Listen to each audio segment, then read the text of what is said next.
हरे कृष्णा हरी बोल. आपल्या लाईफमध्ये आहे ना, कृष्ण भक्तीमध्ये it is full of surprises. म्हणजे कधी काय होईल ना, कृष्ण कधी काय घडून आणतील ना, यू हॅव नो आयडिया. कधी पण काय पण काहीही होऊ शकतं. जस्ट लाईक टुडे, आज आमच्या घरी इतकी भारी भारी भारी गोष्ट घडली आहे की I would really like to share this moment with all of you. तर आज आपल्या घरी येथे कृष्ण साक्षात प्रकट झालेले आहेत श्रीमद भागवतमच्या रूपामध्ये. हरी बोल.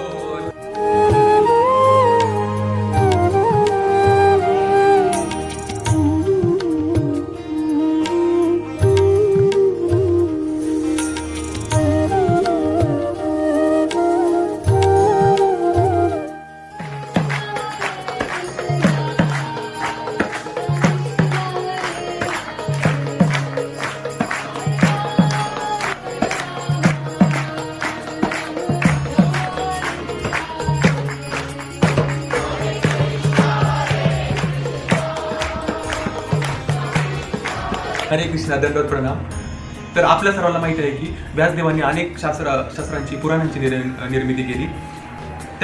या पुराणांची निर्मिती झाल्यानंतर व्यासांना संतुष्टी वाटत नव्हती.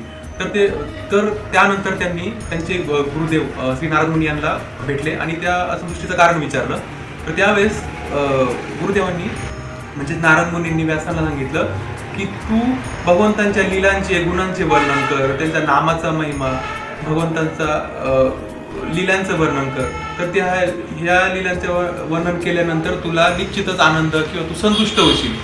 मग त्यानंतर श्री व्यासदेवांनी श्रीमद भागवत ग्रंथ हे साक्षात भगवंतांचे वाङ्मय अवतार आहेत. या वाङ्मय अवतारामध्ये अवतरित झाले. तर आपल्याला माहित आहे की भगवंतांचे अनेक अवतार आहेत. 10 अवतार आहेत. त्याच्यामध्ये काही अवतारांचे प्रकार पडतात. पूर्ण अवतार, पूर्ण पुरुषोत्तम अवतार, अंश अवतार, कला अवतार, नाम अवतार, अर्चा विग्रहामध्ये अवतार. तर आपल्याकडे आपल्या जीवांच्या कल्याणासाठी भगवंतांनी वाङ्मय स्वरूपामध्ये जे अवतरित झाले आहेत ते श्रीमद भागवतम मध्ये.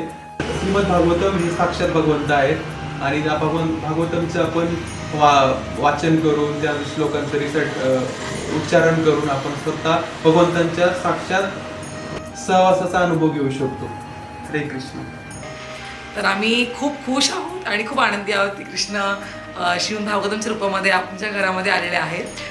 गुरुदेवना, श्री प्रभुपादजींना आणि गुरु गौरंगना आणि सर्व भक्तांनाच खूप खूप खूप धन्यवाद की त्यांनी आमच्यासाठी प्रार्थना केली आणि आपल्या घरी आता श्रीमद भागवतम आलेला आहे.